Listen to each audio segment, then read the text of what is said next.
everyone, hope you're having a lovely Sunday. Just thought I'd let you know, if you can see her, hang on, let me move it around. Coco, she's very sleepy, but Coco is feeling much better today. Her paw is all recovered. Coco, hello.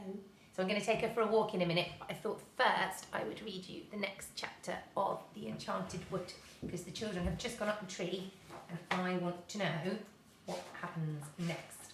So, before long, the children were hidden in the branches as they climbed upwards. When Mr. Whiskers came back with 5 other brownies, not a child could be seen. "Hey, come down," yelled the brownies dancing around the tree.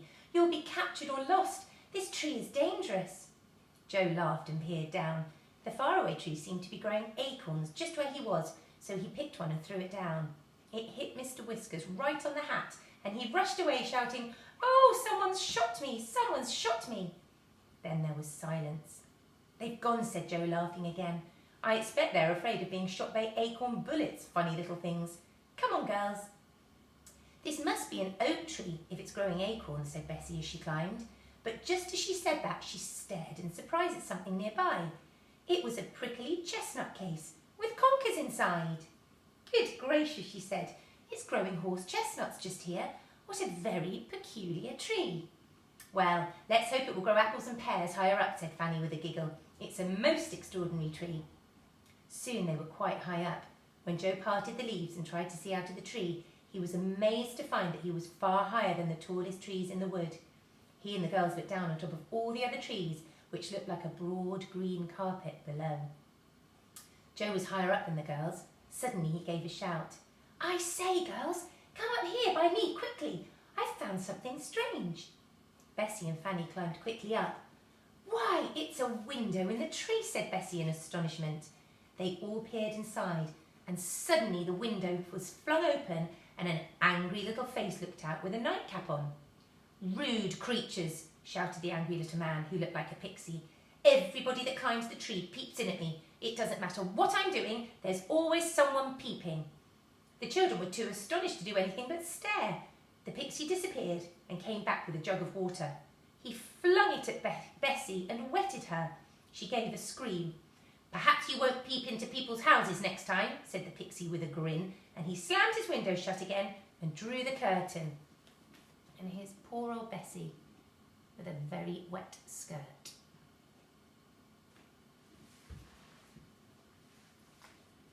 "Well," said Bessie, trying to wipe herself dry with her handkerchief, "what a rude little man."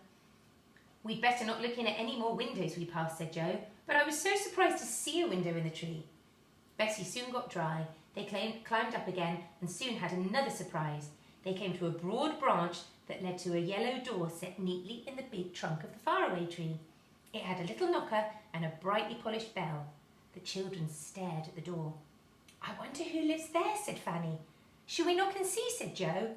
"Well, I don't want water all over me again," said Bessie. "We'll ring the bell and then hide behind this branch," said Joe. "If anyone thinks he's going to throw water at us, he won't find us." So Joe rang the bell and then they all hid carefully behind a big branch. A voice came from inside the door. "I'm washing my hair. If that's the butcher, please leave a pound of sausages." The children stared at one another and laughed. It was odd to hear of butchers coming up the faraway tree. The voice shouted again. "If it's the oil man, I don't want anything. If it's the red dragon, he must call again next week." "Good gracious," said Bessie, looking rather frightened. "The red dragon? I don't like the sound of that." At that moment, the yellow door opened and a small elf looked out. Her hair was fluffed around her shoulders, drying, and she was rubbing it with a towel. She stared at the peeping children. "Did you ring my bell?" she asked. "What do you want?" "We just wanted to see who lived in the funny little treehouse," said Joe, peering in at the dark room inside. The elf smiled. She had a very sweet face. "Come in for a moment," she said. "My name is Silky because of my silky hair. Where are you off to?" "We're climbing up the faraway tree to see what's at the top," said Joe.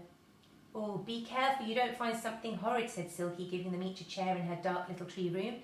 "Sometimes there are delightful places at the top of the tree, but sometimes there are strange lands too. Last week there was the land of Hippity Hop, which was dreadful. As soon as you got there, you had to hop on one leg, and everything went hippity hop, even the trees. Nothing ever kept still. It was most tiring. Oh, it does sound exciting, said Bessie. Where's our food, Joe? Let's ask Silky to have some. Silky was pleased. She sat there brushing her beautiful golden hair and ate sandwiches with them. She brought out a tin of pop biscuits, which were lovely. As soon as you bit into them, they went pop, and you suddenly found your mouth filled with new honey from the middle of the biscuit. Fanny took 7, one after another, for she was rather greedy. Bessie stopped her. You'll go pop if you eat any more, she said. Do a lot of people live in this tree? Asked Joe. Yes, heaps, said Silky. They move in and out, you know. But I'm always here, and so is the angry pixie down below. Yes, we've seen him, said Bessie. Who else is there? Well, there's Mr. What's-his-name above me, said Silky. No one knows his name, and he doesn't know it himself, so he's called Mr. What's-his-name. Don't wake him if he's asleep. He might chase you. Then there's Dame Wash-a-lot. She's always washing, and she pours her water away down the tree, so you've got to look out for waterfalls. This is a most interesting tree, said Bessie, finishing her cake. Joe, I think we ought to go now, or we'll never get to the top. Goodbye, Silky. We'll come and see you again one day. Oh, do please. I'd like to be friends, said Silky. They all left the dear little round room in the tree and began to climb once more. Not long after, they heard a peculiar noise. It sounded like an aeroplane throbbing and roaring. But there can't be an aeroplane in this tree, said Joe. He peered all around, and then he saw what was making the noise. A funny old gnome sat in a deck chair on a broad branch, his mouth wide open, his eyes fast shut, snoring hard. It's Mr. What's-his-name, said Bessie. What a noise he makes! Mind we don't waken him. Shall I put a cherry in his mouth and see what happens? Asked Joe, who was all ready for a bit of mischief. The Faraway tree was growing cherries all around for a change, and there were plenty to pick. No, Joe, don't, said Bessie. You know what Silky said. He might chase us. I don't want to fall out of the Faraway tree and bump down from bough to bough, if you do. So they all crept past old Mr. What's-his-name and went on climbing up and up. For a long time, nothing happened except that the wind blew in the tree. The children did not pass any more houses or windows in the tree. And then they heard another noise. Rather a peculiar noise. They listened. It sounded like a waterfall. And suddenly Joe guessed what it was. It's Dame Wash-a-lot throwing out her dirty water, he yelled. Look out, Bessie! Look out, Fanny! Down the trunk of the tree poured a lot of blue, soapy water. Joe dodged it. Fanny slipped under a broad branch, but poor old Bessie got well splashed from head to foot. How she shouted!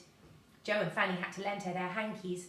I am most unlucky, sighed Bessie. That's twice I've been wetted today. Up they went again, passing more little doors and windows, but seeing no one else. And at last they saw above them a vast white cloud. Look, said Joe in amazement.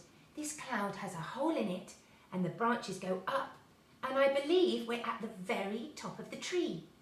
Shall we creep through the cloud hole and just see what land is above? Let's, cried Bessie and Fanny. So up they went. If you look closely, you can see the little ladder that leads up into the land above. And tomorrow we'll find out what land the children find. So enjoy the rest of your Sunday, and I will see you in the morning for phonics and the rest of